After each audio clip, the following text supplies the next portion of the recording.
Okay, today on the Music in Widescreen YouTube channel, we have a new band for you, a band named Flicker, who has just come out with their debut album called How Much Are You Willing to Forget?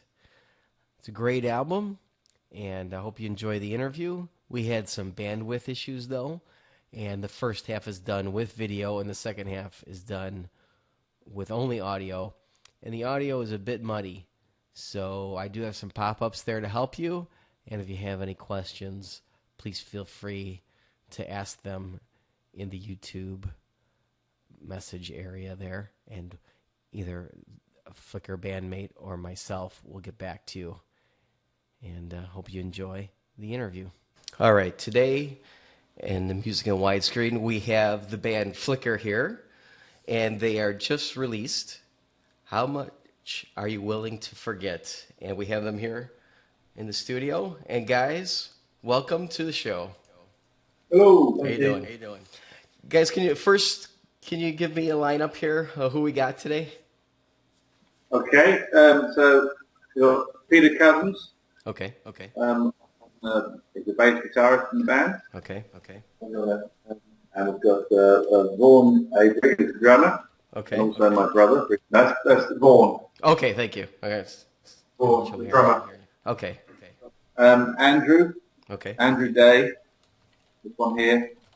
And that's me, the guitarist. I'm little folk. All right, great. So first of all, I'd just like to ask, I've seen a couple of things on the internet that you've been around for 10 years, but this is your first album, is that correct? This is true. We've known each other. We have actually played with the band for that length of time, yeah, probably longer now. Okay. But you get married, get divorced, kids, get married, get divorced again. These things get in the way of obviously an album. All right. I did start recording 10 years ago, but ran out of money on about 4 occasions. Okay, because I did hear that one webpage that you had the music before you had the money, so that is accurate. Yes, around for the majority. I mean, we did, when we finally recorded it, we did rework some of the tracks and we did change sections of the songs, but in essence, the whole album has existed for some years. Okay. And it looks like it needed some money. The production values of what I've seen are very strong. Where did you get actually the album cover idea? Where was that shot?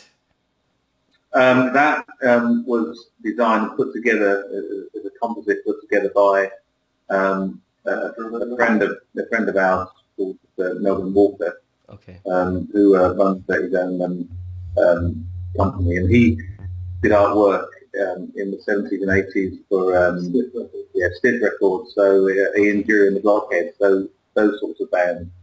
And by association with another friend, we got introduced to him, and he very kindly asked to do the artwork for us. And I think we paid him by guitar. We bought him a guitar, paid him.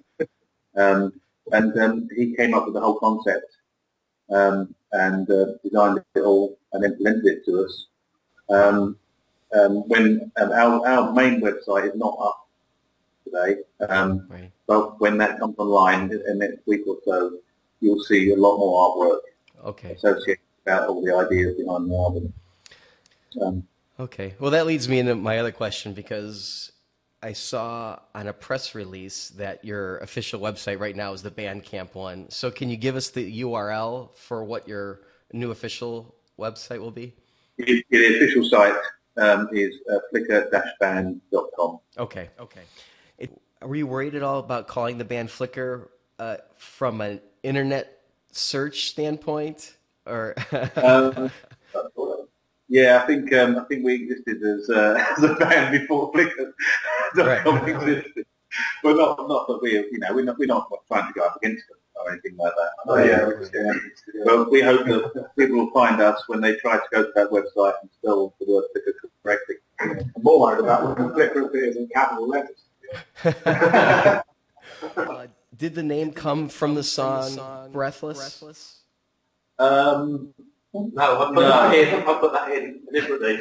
Okay, it was the other way around. So you put the lyric in. Wouldn't do that either, would you? The band was called Heat Seeker in the beginning. We had many different titles. All the whips were pretty plain. Andy mentioned, how about Flicker? And we took it. And there's other bands called Flicker, but you can't copyright a name.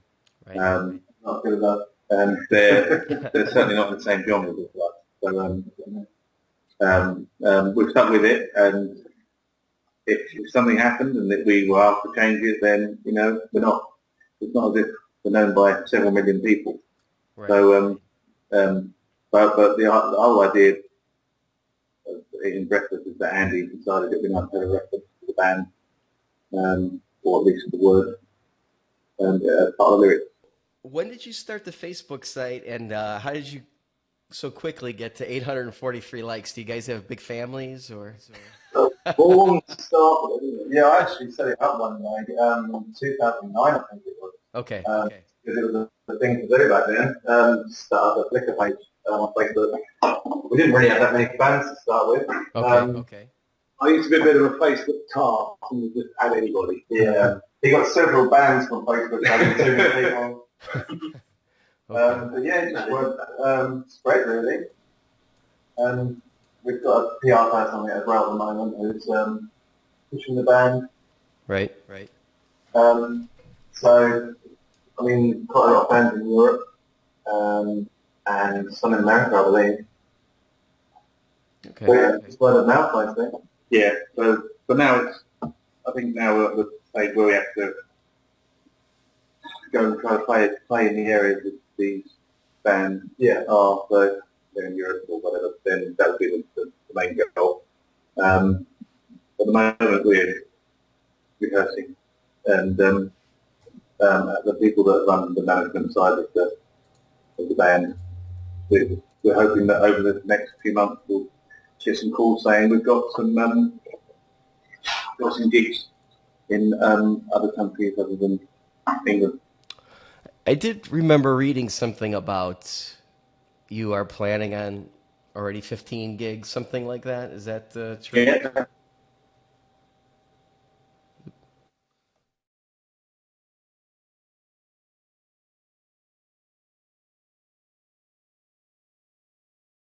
Picking up over there for us as well. Oh, okay. That'd be great if you made it to America. There's a lot of bands that I like that haven't been able to do that. So that'd be great. I want to pay for a plane ticket. We'll come over. We have tried twice to get. There's a prog rock festival at Gettysburg in May. Yes. The Spring Passage or something. So we tried there a couple of times to no success. They haven't taken us on, sadly. Well, I actually sent the George Rowland that does the show. I sent him the website that has your music on there. So the Bandcamp website. Oh, cool. So I will talk with him. I've been to Rozfest, I think, 10 years in a row now. So, Well, get us on the bill and we'll turn up. We'll definitely be there. Okay. We'll let you come backstage. Yeah.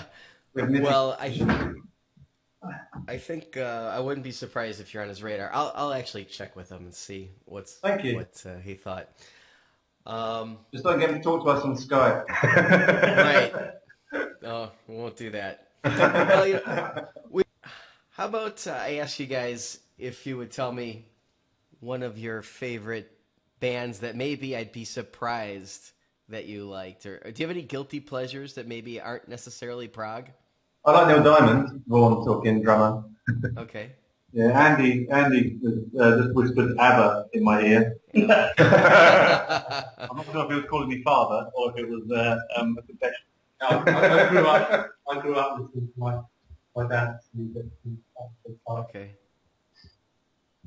I'm a keyboardist foremost, so I do like Vangelis and all the electronica. In fact, I love dubstep and the dark. Yeah, I like dubstep, so I'll throw that one in. Excellent. Yeah. Now, I hate to compare you to other bands, and almost every review has done that. How would you explain what the band sounds like? Well, what we try to do is think of our favourite bands and copy them. Yeah. Unintentional. So no, we know there's going to be references to other bands, and the Pink Floyd one has come up a fair few times, Right. and I would put that down to the tempo of the music. Right. Pink Floyd has a lot of mid tempo music, which we have on the album. Right. And I can see where that happens, and also with some people may say it sounds a bit like Late Meridian, which is also fine. Mm-hmm. But I think we don't set out to. We don't do it on purpose. We don't do anything on purpose, but it's just each song requires a sound, and if that sound is familiar in some ways to another band, then that's the way it is. But as far as the structure of songs goes, well, a lot of our songs are not the standard structure of verse, chorus, Right. and any similarity with other bands is purely coincidental. It was so similar what people were comparing you to. I wasn't quite sure if it was fair, but the Pink Floyd thing did come up a lot. So We do find that nearly every review will say things like Pink Floyd, Genesis, and then they'll throw in something completely unexpected. I mean, the one this week was Echo and the Bunnymen. yeah, I did see that. The first time I've ever heard anyone compare us to Echo and the Bunnymen. Do you know Echo and the Bunnymen, Mark? Yes. Yeah, in the 80s. I don't think I'm trying to think of songs I know by Echo and the Bunnymen. Coincidentally, the producer who worked with us, a few weeks after we'd finished, worked with a member of Echo and the Bunnymen. Cool. Well, I'll throw you a weird one. How about Counting Time reminds me of Blondie's Rapture. Oh, Have right. you guys ever heard that? Yeah, we know that well. Yeah. One of my early fantasies was Debbie Harry. Okay. Did that come out now? Sorry. But there's something. Would you consider that a rap in that song? Oh, right. Yeah. So I was going to ask. Yeah. well, it is more, it's spoken word during the verse. No. Okay. But I do like some rap. Yeah. If Snoop wants to cover it, it's allowed. Right. It is spoken word, and that's kind of what reminded me of Rapture, because there's spoken word in that as well. Well, I mean, in that particular song, it's the juxtaposition between the repeated phrases in the verse with the big melodic chorus, Right. and it's, I suppose, Andy's the one that came up with the vocal line on the bass, the bass line that Peter's written. So it just seemed to lend itself to having a spoken word element to it, with the gap and then a big chorus. And again, none of it's intentional. It's just the way the song evolved. Right. And the album is very cohesive. Is that because you had all this time to work on it? Yes. I mean, more lyrically than musically, there are elements that are placed throughout the album that relate to one another. The first main track, "Go," is referenced in "Breathless." Okay. In the last verse in "Breathless." So, and they were intentional. And it's not meant to be a concept album. It's meant to be an album with a theme that runs through it. But there's also other songs like "Falling Down" and "Out There" that are completely unrelated, were written at different times. But during some of the songs, there's a theme that runs through. I agree with one reviewer that there are 3 really outstanding tracks in there, and I think the other tracks lead into them very well. do you have a sense of that as well? Do you have? What 3 tracks do you mean? Are they counting Well, Around My Empty Head and Breathless? I would say Out There, Okay. Counting Time, and Breathless. Okay. Well, well, I would go with that. Everyone seems to have different favourites. Yeah, different people do I have like different Falling favourites. Down. Yeah. Um, Well, it changes as I listen to it more and more. I wouldn't say we know they're our best songs because I think we like playing the whole lot.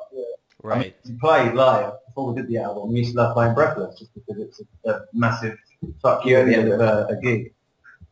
Yes. We really enjoyed playing that. Let's just swear there, dear Obviously, boy. we're not going to Outrageous. We're English. We don't behave like that. playing live. We'll play Falling Down. So almost all of the album will be played. I don't think we would attempt a version of Is This Real Life. No. Right. It would be nice to be able to do that, but we're going to have to get in a choir and the string section, which we can't afford. So Right. I hate to ask you this question because you just come with your first album. Do you feel like this second album would be much more difficult to turn around? it wouldn't sound like this album, I can tell you that. I think it would be More rocky, wasn't more simpler. Mhm. With when I say simpler, I just mean in terms of production. Right. You have to understand that some of the songs on this album have been refined over years and years. And the next album, even though we've written a fair few songs that we would consider to be album songs, I think the way we would go about the sound and how we would want, I think more of when it's recorded, how we would want to be able to play it and record it at the same time. You know it? what I mean? Live recording. Yeah, more of a live recording, with overdub, whereas this album was one person at a time going and doing their recording. We want to be able to play the next album as one piece in the studio, and our level of competency on our instruments will have to increase. So that's the challenge there. But in terms of things to write about, there's always things to write about. Right. I don't think we would want to try to reproduce another How Much You're Willing to Forget. I think we'd be going over old ground. It seems like you have your whole life to work on an album, and the second album is more daunting than the first album for some people. But I'm sure you won't have that problem. The album sounds wonderful. I can't think of a debut album I like better in the last decade. Oh, that's nice to hear. Wow, thank you. Right. Nor do I.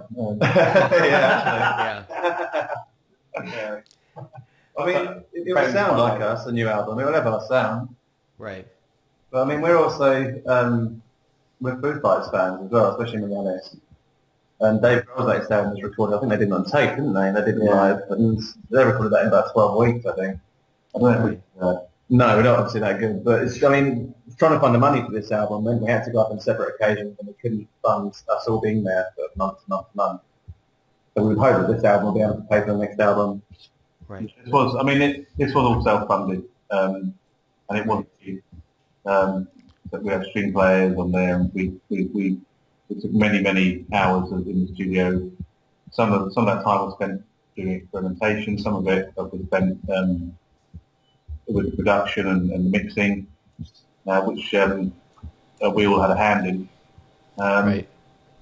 I think because we've been playing these songs for so long, and we've got quite a few other songs that we can play, but because we've been playing these for so long, we're extremely familiar with them, far more so than anyone else will ever be. And so our relationship with them compared to what we've got to do next, I don't know how we're going to how that's going to develop, but our relationship with these songs, they're like old friends. Some of them say are very old.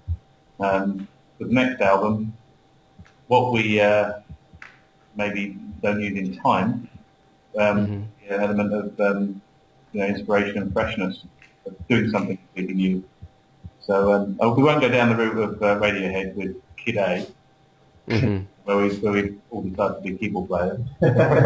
Right. I was talking to be a bassist. That's true. What's the most advantageous way for people to buy the album? iTunes. Well, the advantageous way is to... Advantageous way. Yeah, actually iTunes is, because we get more money. That's what I meant. Okay, so iTunes is the best way? Money, but we will be... So physical copies on both CD and vinyl. Yeah, we'll do physical copies. And things are ramping up as we speak, so each week something new is going on. But